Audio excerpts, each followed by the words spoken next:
अभी हम traumatic disorders पढ़ेंगे।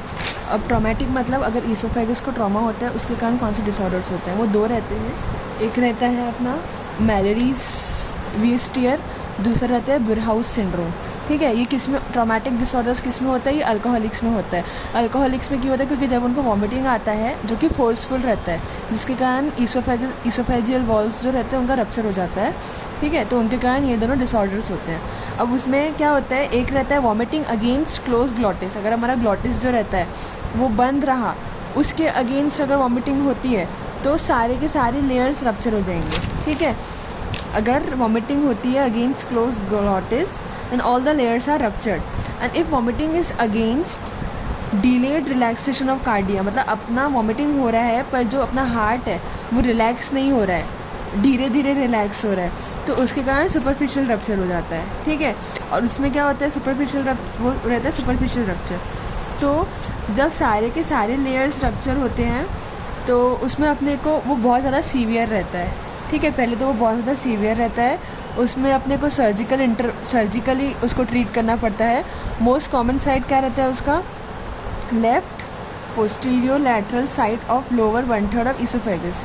ठीक है, मतलब ये ईसोफेगस है जो उसका लोअर 1/3 है, उसमें पीछे से लैटरली पोस्टीरियर लैटरल, ठीक है, posterior lateral side of lower 1/3 oesophagus. Food content जो रहता है वो मीडियस्टिनम में चले जाता है, और वो मीडियस्टाइनिस मतलब मीडियस्टिनल इन्फेक्शन वगैरह कॉज कर सकता है, मीडियस्टाइनिस कॉज करता है वो। ठीक है, ये हो गया अपना बुरहाउस सिंड्रोम। दूसरा रहता है मैलरी वीस्टियर। मैलरी वीस्टियर में क्या होता है, सुपरफिशियल रप्चर रहता है, सिर्फ म्यूकोजल टीयर होता है, और उसमें अपने को क्या बोलते हैं, स्पॉन्टेनियस हीलिंग होती है। ठीक है, स्पॉन्टेनियस हीलिंग होती है और सर्जरी नहीं लगती है, अपने आप ठीक हो जाता है वो। और मोस्ट कॉमन साइट क्या रहता है उसका? गैस्ट्रो ईसोफेजियल जंक्शन, मतलब स्टमक और ईसोफेगस जो कार्डियक रीजन है स्टमक का, वो वाला रीजन है। ठीक है, स्टमक और ईसोफेगस का जंक्शन, और मोस्टली वो लेसर कर्वेचर ऑफ स्टमक में होता है, और वो लॉन्गिट्यूडनल टीयर होता है। कैसा टीयर होता है? लॉन्गिट्यूडनल टीयर होता है। तो दो हो गया अपना, एक मैलरी वीज टीयर हो गया, एक बुरहाउस टीयर हो गया। बुरहाउस सिंड्रोम जो रहता है वो it ruptures all the layers of oesophagus, we need surgical intervention in that. And Mallory Weiss tear जो रहता है it is mucosal tear to superficial tear, and we don't need any surgical intervention in that. Okay, ये हो गया अपना traumatic disorders. अभी अपन देखेंगे इन्फ्लेमेटरी डिसऑर्डर्स ऑफ ईसोफेगस। अपन ने पहले ट्रॉमेटिक डिसऑर्डर्स पढ़ा, अभी इन्फ्लेमेटरी डिसऑर्डर्स। उसमें कौन सा रहता है? पहला था फैलेंस ईसोफेगस, इसको अपन ईसिनोफिलिक ईसोफेजाइटिस भी बोलते हैं। अब इसमें क्या होता है, इन्फ्लेमेटरी बोल रहा है मतलब ये एलर्जी से रिलेटेड होगा, इसको अपन एलर्जिक ईसोफेजाइटिस भी बोलते हैं। ठीक है, और कौन सी एलर्जी कौन से सेल्स रहते हैं उसमें? ईसिनोफिलिक इन्फिल्ट्रेट रहता है, इसलिए तो इसका नाम ईसिनोफिलिक ईसोफेजाइटिस है। ईसोफेजाइटिस क्योंकि वो एसोसिएटेड रहता है एलर्जी से, एंड ईसिनोफिलिक मतलब उसमें ईसिनोफिलिक इन्फिल्ट्रेट्स रहते हैं। And on which layer of oesophagus it contains eosinophilic infiltrate? In mucosal layer. Okay, mucosa के लेयर में वो ईसिनोफिलिक इन्फिल्ट्रेट्स कंटेन करता है। It is most commonly associated with eosinophilic oesophagitis which is its alternative name also. Okay, now if we look at the clinical features of Fallon's esophagus, एक तो अपना difficulty in swallowing होंगी because there is inflammation. ठीक है, vomiting can occur, GERD can occur, and food impactions can occur. Okay, अभी अपन अगर double contrast ईसोफेग्राम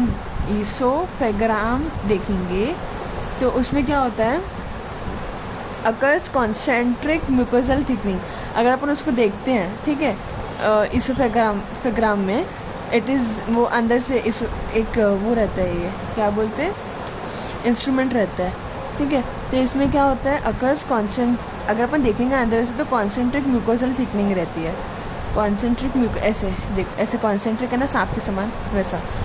इसको अपन hearing body bone pattern भी बोलते हैं। ठीक है, अपन एंडोस्कोपी में देखते हैं, अगर अंदर डालते हैं इंस्ट्रूमेंट ईसोफेगस के अंदर और अंदर देखते हैं तो कॉन्सेंट्रिक म्यूकोसल थिकनिंग रहेगी। क्यों रहेगी वो कॉन्सेंट्रिक म्यूकोसल थिकनिंग? क्योंकि ईसोनोफिलिक इन्फिल्ट्रेट्स रहते हैं। Due to eosinophilic infiltrates it causes inflammation and fibrosis, और वो कॉन्सेंट्रिक म्यूकोसल पैटर्न में रहता है।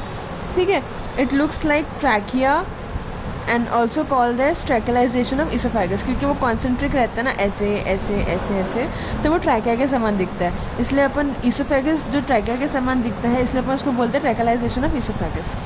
And it is called as felines oesophagus which is cat like. Concentric ऐसे गोल गोल रहता है, कैट ऐसे गोल ऐसे रहती है ना उसके गोल सर्कल, तो वो कैट लाइक दिखता है. फेलिन मतलब कैट लाइक. ठीक है. अगर अपन बायोप्सी देखेंगे उसका तो ईसोनोफिलिक इन्फिल्ट्रेट्स बहुत ज़्यादा रहते हैं, तो इसलिए हाई ईसोनोफिलिक इन्फ्लेमेशन. और डायग्नोसिस में there is more than 15 eosinophil high field microscope में. ठीक है, हाई पावर माइक्रोस्कोप में. और अगर ऐसा हुआ मोर देन 15 ईसोनोफिल्स रहे तो ये कंफर्म डायग्नोस्टिक है किसका, फेलिन्स इसोफेगस का, जो कि इन्फ्लेमेटरी डिसऑर्डर रहता है और उसमें हेयरिंग बोन पैटर्न रहता है, कॉन्सेंट्रिक म्यूकोसल थिकनिंग के समान रहता है. ट्रैकेलाइजेशन ऑफ इसोफेगस भी बोलते हैं इसको. और there is more than 115 eosinophil high power field में. एक हो गया ये. दूसरा रहता है बैरेट्स इसोफेगस. बैरेट्स इसोफेगस में क्या होता है, एक तो वो कॉमन रहता है मेल्स में. ठीक है. और मेल्स में कौन सी एज में, 30 to 50 ईयर्स में. It is most commonly associated with girl. अपन ने सब पढ़ा, जो ये पढ़ा अपन ने ट्रॉमेटिक, ये पढ़ा ना अपन ने felines oesophagus, right. Felines oesophagus पढ़ा. इट इज़ एसोसिएटेड विद गर्ग, क्लिनिकल फीचर्स रहते हैं उसके गर्ग. पर Barrett's oesophagus is most commonly associated with गर्ग. Okay. Now when we look at the morphology of Barrett's oesophagus grossly, there is जो मतलब क्या होता है इसमें, what happens in here, the gastric contents which are present inside the oesophagus which are present in stomach, they move into oesophagus. Okay. जो gastric content stomach में रहता है वो इसोफेगस में जाता है और इसोफेजियल म्यूकोसा को वो इरिटेट करता है. ठीक है. इरिटेट करता है तो वहाँ पे इरिटेशन होती है, इन्फ्लेमेशन होता है, और वो क्या कॉज करता है, रेडिश म्यूकोसा, रेडिश जो इसोफेगस में जाता है ना, तो वो म्यूकोसा जो रहता है वो रेड हो जाती है इरिटेशन के कारण, और सैल्मन पिंक कलर अपीयरेंस रहता है. और कहाँ पे होता है, मोस्टली लोअर 1/3 ऑफ इसोफेगस में, क्योंकि जो स्टमक से जा रहा है ना, स्टमक के प्रॉक्सिमल लोअर पार्ट ऑफ